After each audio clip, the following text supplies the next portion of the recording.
Intinya saya ingin sampaikan, jangan kita bayangin orang-orang kafir Quraisy itu enggak kenal Allah sama sekali. Justru mereka kenal Allah. Justru mereka juga menyembah Allah. Masalahnya selain menyembah Allah, mereka juga ambil perantara-perantara untuk disembah, menjadi perantara antara mereka dengan siapa?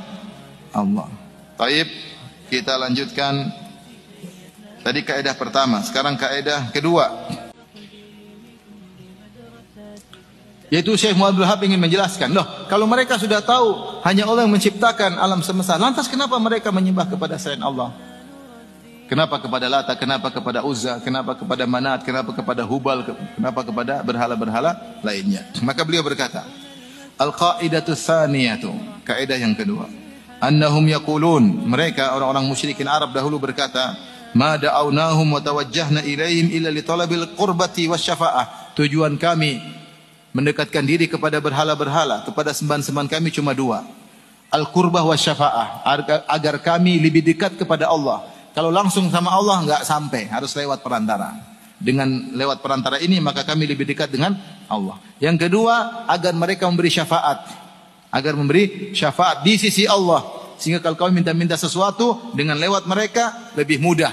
Lebih mudah karena mereka akan menyampaikan permohonan kami kepada Allah karena mereka pemberi syafaat. Apa itu syafaat? Syafaat itu kalau bahasa Indonesia apa artinya? Apa namanya? Ya, yang ngomongin. Dia rekomendasi, yang nyampe ini, bos, ini bagus nih bos. Itu namanya saya kasih syafaat sama dia. Terima. Dia mau lamar kerja, bos, ini bagus, terima dong bos. Itu namanya saya kasih syafaat. Jadi yang ngomongin, yang kasih tahu, itu namanya siapa? Pemberi syafaat. Perhatikan, tujuan mereka beribadah kepada berhala-berhala cuma dua. Agar lebih dekat kepada Allah, agar sembahan-sembahan tersebut bisa memberi syafaat, bisa ngomongin Allah tentang mereka. Paham? Baik, dalilnya apa? Dalilnya Allah berfirman dalam surat Yunus. Kata Allah, "Walladzina ittakhadhu min dunihi awliya ma na'buduhum illa liyuqarribuna ila Allahi zulfa." Ini dalam surat Az-Zumar. Walladzina ittakhadhu min dunihi awliya ma na'buduhum illa liyuqarribuna ila Allahi zulfa. Dan orang-orang yang mengambil wali-wali penolong-penolong selain Allah, mereka berkata, "Ma na'buduhum," kami tidak menyembah wali-wali ini. Orang-orang saleh ini kami tidak sembah mereka, illa liyuqarribuna ila Allahi zulfa, tidak lain kecuali agar mendekatkan kami kepada Allah sedekat-dekatnya. Ini tujuan kurbah. Tujuan mereka beribadah agar semakin dekat dengan siapa? Allah. Tujuan kedua syafaat. Wa dalilu syafa'ah. Adapun tujuan mereka beribadah untuk dapat syafaat, qauluhu ta'ala, yaitu firman Allah, wa ya'buduna min dunillahi ma la yadhurruhum wa la yanfa'uhum wa yaquluna haula'i syufa'auna 'indallah.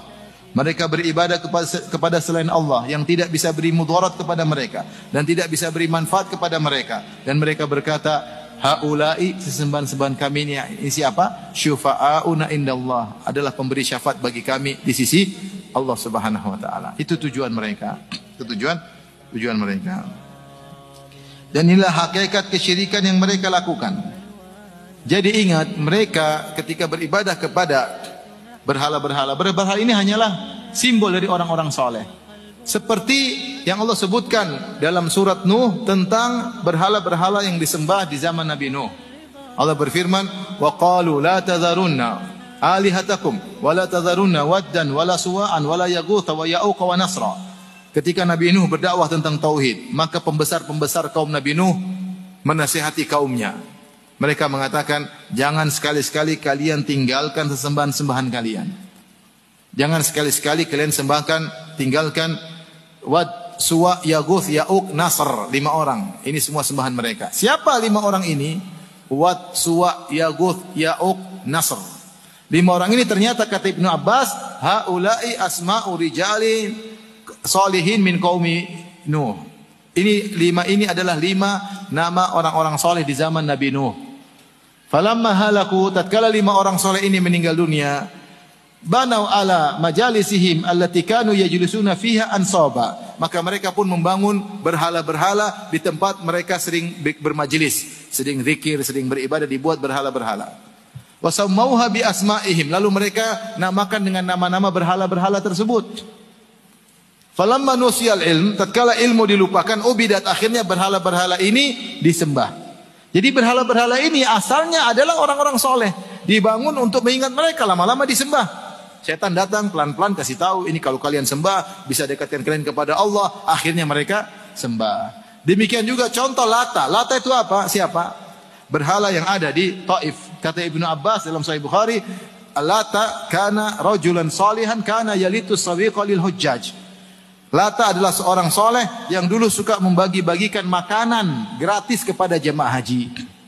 Orang soleh, tatkala dia meninggal maka disembah. Dan demikian, banyak berhala-berhala itu hanyalah simbol dari orang-orang soleh.